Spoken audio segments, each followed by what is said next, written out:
Today we're going to be doing one of my favorite cooler hacks, and that is making cooler corn. Now for my stove today, I'm going to use this awesome little burner. This is by Adventure Ridge, which I got at Aldi, and it was only $10. Super awesome.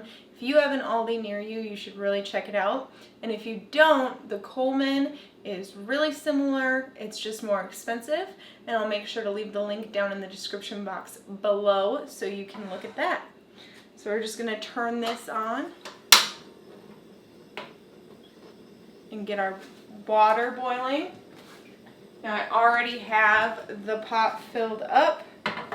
Just going to set it on here, and I will get back with you when the water's boiling.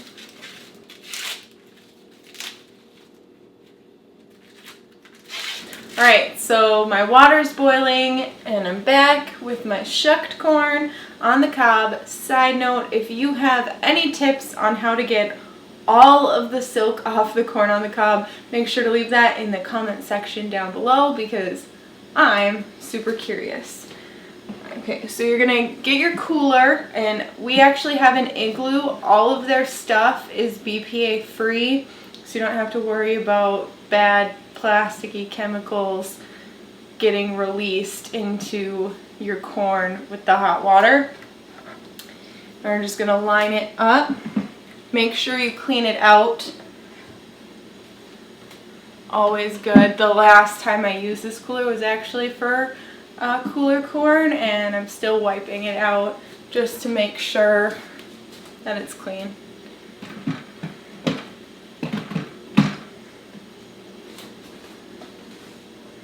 Turn this off.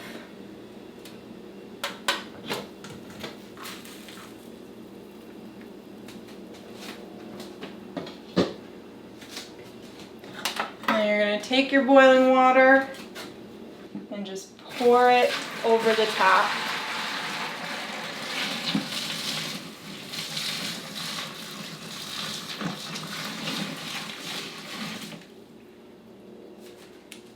And you want to make sure that your corn is submerged. So this pot is 7 quarts. I put about 6 quarts of water in it, and that is perfect for 1 layer of corn in a square cooler.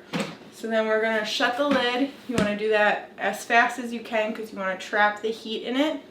And we're going to be back in 30 minutes for perfect corn on the cob. So our corn's been sitting for a little over 30 minutes. I'm going to go ahead and butter some bread. So this is like a bonus hack for you guys. Corey actually taught me this, but you butter a slice of bread.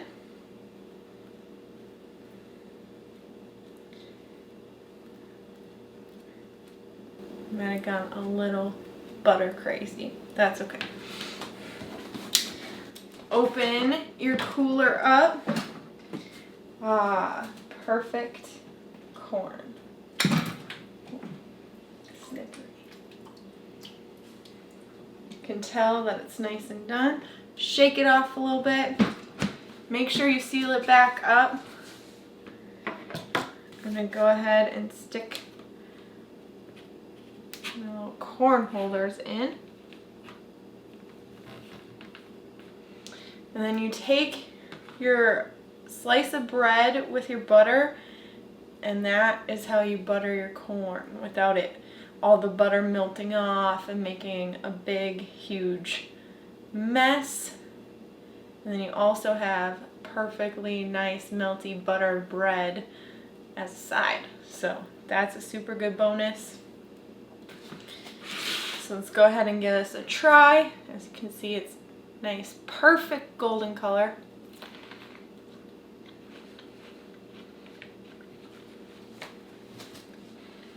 "30 minutes in the cooler makes perfect corn on the cob." This is one of my favorite ways to make corn. It's awesome for a crowd if you're having a birthday party or a family gathering. You can make a ton of corn in your cooler. You can even now, like we just made a little bit, but it's awesome for big gatherings.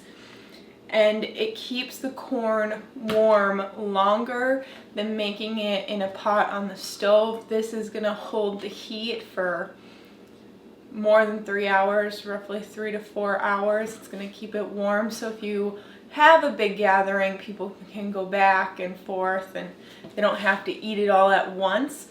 And it gets the heat out of the house. Today we had to make it in the house because it's raining again, because it doesn't stop raining this summer. But you can do your little burner out there, put your corn out there, nice, cool house inside, nice warm corn outside. So if you guys have tried this before, or if you give this a try, make sure to let me know down in the comment section below what you think of it. And as always, thank you for watching, and I'll see you next time.